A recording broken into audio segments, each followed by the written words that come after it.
Joining me now, celebrity and royal commentator, royal insider. We are going to get to the Beckham feud shortly, because I am absolutely fascinated by that situation, and I know our audience is too. But first we have to start with Prince Harry and his lawsuit against the publisher of the Daily Mail and Mail on Sunday, which has officially begun at the Royal Courts of Justice in London. The Duke of Sussex is one of several high-profile figures backing this legal action, all alleging unlawful information gathering by the press. This is a serious case, and yet almost immediately it turned into something else entirely. Kinsey, within minutes of taking to the stand, Prince Harry took a dig at the royal family. What exactly did he say? Well, he told the High Court that he had been conditioned by the royal family's long-standing, never complain, never explain policy, and that he felt he had no alternative but to accept it. In effect, he appeared to be pushing blame onto the institution itself, suggesting that this policy silenced him and left him powerless. And yet, later in his testimony, he contradicted himself by acknowledging that complaining often makes matters worse, which is, frankly, a lesson many would argue he has learned the hard way. He also became visibly emotional, with some observers saying he was close to tears when speaking about Meghan Markle. He told the court that media coverage had made his wife's life an absolute misery. It was a moment clearly designed to tug at heartstrings, and it certainly grabbed headlines. But it also prompted an obvious and unavoidable question. What does any of that have to do with a case involving alleged wrongdoing that predates Meghan Markle entirely? Exactly, and this is where the narrative starts to fall apart. Most of the negative attention Meghan Markle receives is, frankly, self-inflicted. It is reactionary. It is a response to her programs, to the constant tell-all interviews, to the relentless branding exercises, and to the carefully curated persona she seems determined to shove down the public's throat. It feels so deeply inauthentic that, of course, people are going to comment on it, and of course she is not going to like those comments, but that discomfort does not equal victimhood. And if we are going to stay on Meghan Markle, let's talk about the latest developments, because they are telling. Her cooking program has reportedly been axed, with multiple sources telling Page 6 that it will not be returning to Netflix. Her holiday special was a ratings disaster.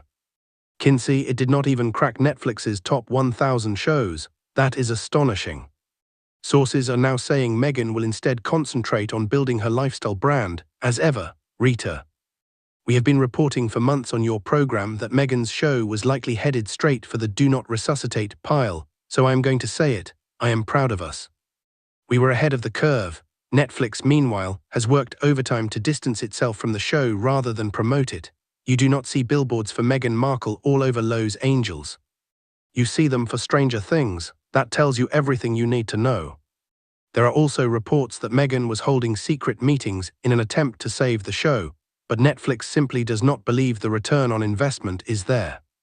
And then there was the chaos surrounding her holiday special, including the deeply uncomfortable spectacle of her father reportedly losing a limb and publicly begging to hear from his daughter. That, according to insiders, was the final straw. Meghan Markle is at this point just an unlikable figure, and no amount of spin or PR wizardry is going to change that. If she showed us something real, something human, maybe people would soften, but instead she comes across as hopelessly, relentlessly inauthentic, and that is the problem. Now let's get to the Beckhams, because it has been a chaotic and frankly jaw-dropping week for that family.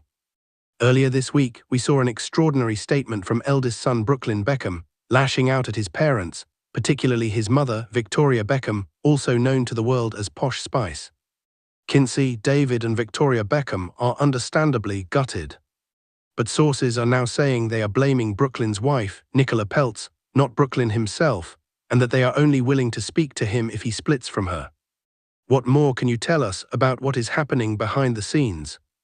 Well, according to people close to the family, David and Victoria have been trying to communicate with Brooklyn without Nicola's presence for years at this point.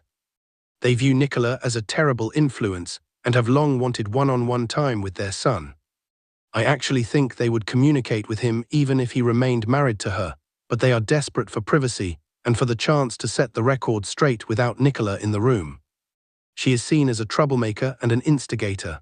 And you know I have tried very hard not to pass judgment here, because you never really know what is happening behind closed doors. You never know if you are being manipulated by clever spin doctors who are painting a very particular picture. I have tried to maintain some sympathy for Brooklyn. But I have to say, the comments he made about his mother are just terrible. They are so low, they are very Harry and Meghan-esque.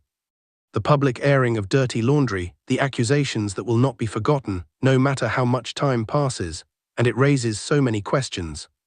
Are we ever going to see that wedding video, that infamous dance that allegedly formed part of his complaint, where he claims his mother behaved inappropriately while dancing with him? Are we ever going to see it and be able to make up our own minds about what actually happened that night? You know, Victoria Beckham is famously not the world's greatest dancer. We all saw her in the Spice Girls. She was one of the worst dancers in the group, so I have a very hard time believing she suddenly pulled out all the stops at Brooklyn's wedding. But here is the thing, two things can be true at once. Brooklyn can expect more emotionally from his parents, and the way he is choosing to express that publicly can still be deeply toxic. According to page 6, Brooklyn and Nicola had allegedly reached a point of frustration over reading things about themselves that they believe are not true. My advice: get a job and you will have much less time to Google yourself. This is a kid who has not worked a day in his life. Oh no, he did have that photography book, which I am sure he got entirely on merit and not because of his last name. And for the record, I actually thought Victoria was the best dancer in the Spice Girls. I thought she was selected primarily for her dancing, not her singing. But we may have to save that debate, and the debate about who was the worst Spice Girl dancer, for another day.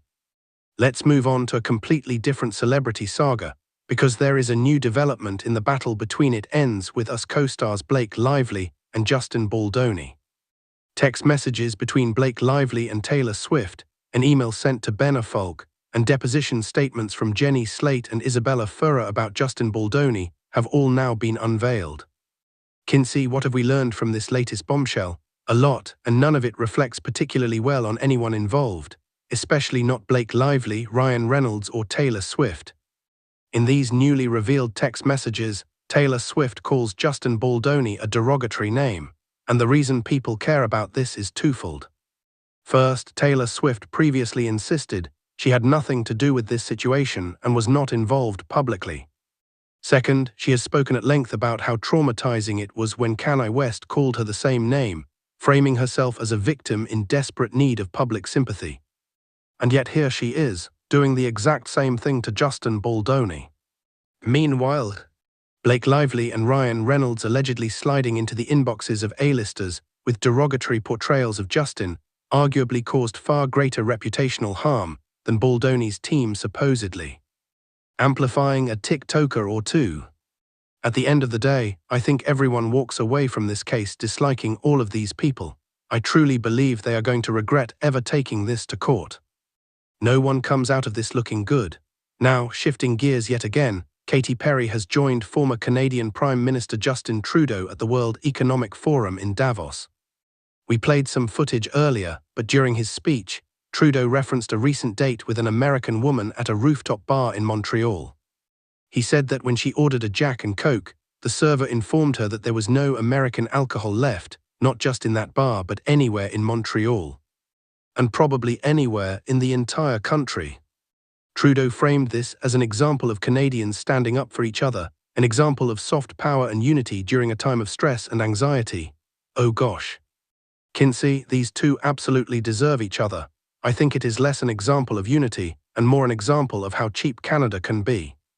And honestly, I would need a Jack and Coke too if I were on a date with that man. I think he is one of the biggest creeps in public life. But my real question is this: why are we platforming losers who quit their jobs? Justin Trudeau is starting to feel like the second coming of Prince Harry, heading to a Toronto Hilton real estate convention near you. I do not care what he has to say, and neither do Canadian truck drivers. This is a man with no backbone. All this talk about unity and soft power begs the question, where was that unity when he was freezing bank accounts and targeting Canadian truckers who simply wanted to work? When it actually mattered, he was an absolute tyrant. And speaking of tyrants, let's talk about California Governor Gavin Newsom, who was humiliated at the World Economic Forum after being denied entry into the US clubhouse. This came after Newsom rushed out of Donald Trump's keynote speech to tell reporters it was remarkably insignificant. White House spokeswoman Anna Kelly then told the New York Post, "No one in Davos knows who third-rate Governor Newsom is or why he is frolicking around Switzerland instead of fixing the many problems he created in California." Ouch. Kinsey, that is a harsh assessment, but is it accurate? It absolutely is. Gavin Newsom is not governing, he is auditioning. While Californians struggle with homelessness, drug addiction, and rising crime, he is globetrotting and posturing for a 2028 presidential run. His desperation to be seen has become embarrassing. I feel second-hand embarrassment just watching him, and the neglect back home is the real scandal. Even in the film and television industry, he is failing. California saw a 20% drop in movie and TV projects last year, despite Newsom rolling out record-breaking tax incentives to try to keep Hollywood from leaving. California did not lose film and television by accident. This is an industry the state was built on, and it is declining on Newsom's watch. That is not bad luck. That is failed leadership, and it should disqualify him from higher office. It should, but as we discussed earlier on the program with Josh Hammer, Newsom is still a frontrunner. His only real competition at the moment appears to be Kamala Harris. And I have to say, if the next Democratic presidential nominee is Gavin Newsom or Kamala Harris, Republicans are going to be feeling very optimistic. Absolutely. The ghost of Joe Biden is more appealing than Gavin Newsom or Kamala Harris, and when I thought you were about to say AOC, I nearly vomited. But yes, you are right. Gavin Newsom would be an absolute gift to the GOP.